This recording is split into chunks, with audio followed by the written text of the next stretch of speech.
నమస్కారం. మీ ఇంటి వంటలో బామచేతి వంటకి స్వాగతం.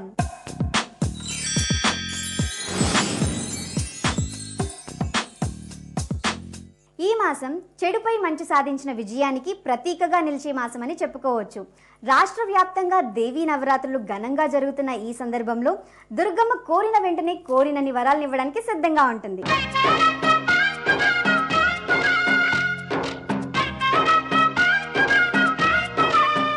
ఈ దేవి శరన్నవరాత్రి మహోత్సవాలలో 7వ రోజు రూపంగాను దర్శనమిస్తున్నారు.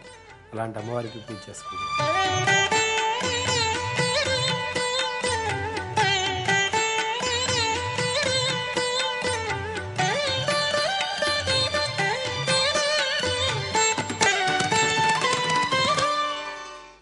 అమ్మవారు శరన్నవరాత్రి మహోత్సవాల్లో 7వ రోజు లక్ష్మీ రూపంగా పూజించబడుతోంది.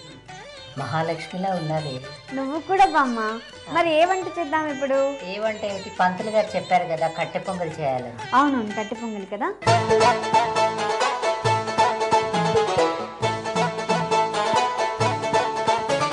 దీనికి ఏం కావాలైతే చెప్తానమ్మా. ఆవాలు, జీలకర్ర, మిరియాలు, కరివేపాకు, పచ్చిమిరపకాయ ముక్కలు, నెయ్యి, అల్లం ముక్కలు, పెసరపప్పు, బియ్యం, ఉప్పు, కొత్తిమీర. మరి స్టవ్ చేద్దామా? ఆహా, తొందరపడుతున్నావే నువ్వు ఇలా తొందరపడతావని నేను కూడా ఏం చేశాను, పెసరపప్పు కడిగి పెట్టుకున్నాను, బియ్యం కూడా కడిగి పెట్టేశాను. ఓ, ఒకటి చెప్పనా? చెప్పు. జీవితంలో ఎప్పుడు కూడా ఏ పని చేయాలనుకున్నా చిన్న ప్లానింగ్ ఉండాలి. అప్పుడే టైం వేస్ట్ అవ్వదు, మన ఎనర్జీ వేస్ట్ అవ్వదు, మనం తొందరగా తయారు చేసుకుని అక్కడ పెట్టేసుకుంటాం, ఒక సాటిస్ఫాక్షన్ మిగులుతుంది కదా. ఇప్పుడు ఏం చేద్దామంటే, ఒక స్పూన్ అందుకో చెప్తాను. ఇదిగో. గుడ్. దీనికి నెయ్యి వేసుకోవాలి. ఓకే. ఇప్పుడు ఏం వేయాలి? నెయ్యి వేసిన తర్వాత కొంచెం ఆవాలు వేసుకోవాలి. తర్వాత చూడు, ఆవాలు కొంచెం అలా చిటుకు చిటుకు చిటుకు అనాలి. జీలకర్ర కొంచెం ఎక్కువ వేసుకోవచ్చు. ఓకే. జీలకర్ర ఆరోగ్యానికి మంచిది. అమ్మవారికి సాధ్యమైనంత వరకు జీలకర్రతోనే చేస్తారు. ఓకే. వడలు చేసినా ఏం చేసినా అదో పద్ధతి అనమాట. ఈ తర్వాత ఏం చేస్తామంటే మనం కరివేపాకు, పచ్చిమిరపకాయ ముక్కలు, అల్లం ముక్కలు ఇవన్నీ కూడా కలిపి వేసేసుకుందాం. ఇవన్నీ వేసుకున్న తర్వాత మిరియాలు వేసుకోవాలన్నమాట. మిరియాలు ముందుగా వేస్తే ఇవి మాడిపోతాయి కదా, బాగుంటుంది. అందుకని కొంచెం మిరియాలు వేసుకుందాం. కొంచెం ఎక్కువ కూడా వేసుకోవచ్చు, ఎందుకంటే అజీర్తి చేయకుండా ఉంటుంది. కొంచెం కట్ పొంగల్ ఎక్కువ తిన్నా కూడా కడుపులో ఇబ్బంది లేకుండా ఉంటుంది. ఇలాంటి సుఖాలన్నీ ఉన్నాయన్నమాట. ఇదిగో ఉప్పు వేసాం మనం. వేసామా? ఇప్పుడు ఏం చేస్తాం, పెసరపప్పు బియ్యం వేసేస్తాం. తర్వాత నీళ్లు తీసుకో. మరి నీళ్ళు వేసేయాలి. ఇప్పుడు వెయ్యాలిగా, మరి నీళ్ళు వేయప్పుడు పెసరపప్పు వేస్తున్నాం. మనం నానబెట్టేసాం కాబట్టి అవసరం లేదు, కానీ లేకపోతే నీళ్లు మరిగిన తర్వాత ఇవి పోయొచ్చు. ముందే నానబెట్టి పెట్టుకున్నాం కదా. బియ్యం కూడా కడిగి పెట్టుకున్నాం. కుక్కర్ కాబట్టి ఇదే గిన్నె అనుకో, ముందు నీళ్లు మరిగిన తర్వాత ఇవి వేస్తే తొందరగా అయిపోతుంది.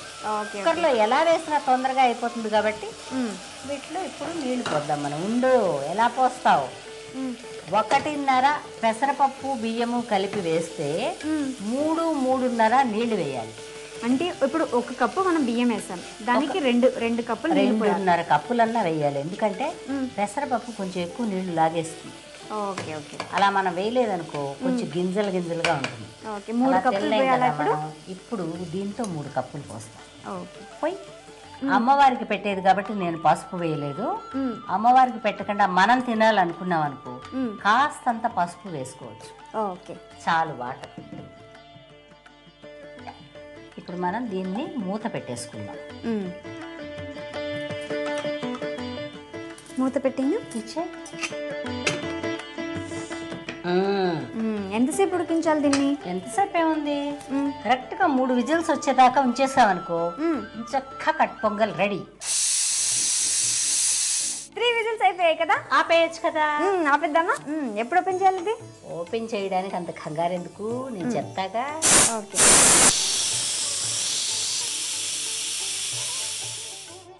స్టవ్ ఆపేసాం కదా.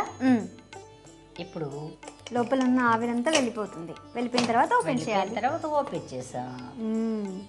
ఇది తీసేయమ్మా. ఉడికింది కదా. బౌల్ తీస్తావా మరి? బౌల్ తీసి ఇంకొక పని చేయి. అది ఇది కట్టె పొంగలి. అమ్మా ఇందులో అన్నీ కరెక్ట్గా వేసాను అనుకుంటున్నాను. ఒకవేళ ఏదైనా ఒకటి అరా లేదంటే కూడా నన్ను క్షమించి. ఇప్పుడు ఉండు, అలా తొందరపడితే ఎలాగే బాబు. సరే, ఇదిగో అల్లం ముక్కలు కొంచెం ఇలా ఇలా అల్లం ముక్కలతో అలా గార్నిష్ చేసుకోవాలి. ఇలా అల్లం ముక్కలు వేసి గార్నిష్ చేస్తాం. తర్వాత కొత్తిమీర, కొంచెం కొత్తిమీర ఇలా వేసుకుందాం. ఇలా చుట్టూ వేసుకుందాం. ఓకే. ఇప్పుడు ఏం చేస్తానంటే మిగిలిపోయిన నెయ్యి వచ్చిన వాళ్ళకి ఇంత నెయ్యి పోయి మొక్కు, వాళ్ళు మంచినీళ్ళు తాగి పొట్ట ఊపిపోతుంది. ఇది అమ్మవారికి కాబట్టి చాలా ఇష్టమైన పదార్థాలు కదా, నెయ్యి అనగా, పాలనగా, పంచదార అనగా, బెల్లం అనగా.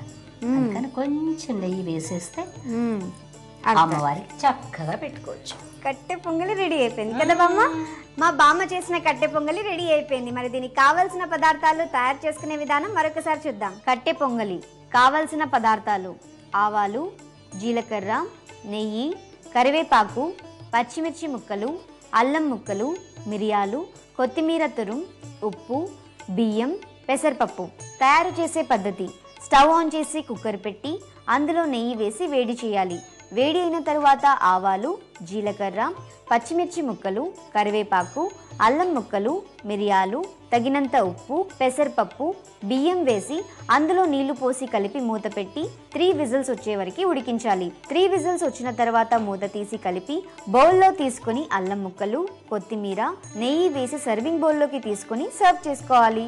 అంతే, కట్టె పొంగలి రెడీ.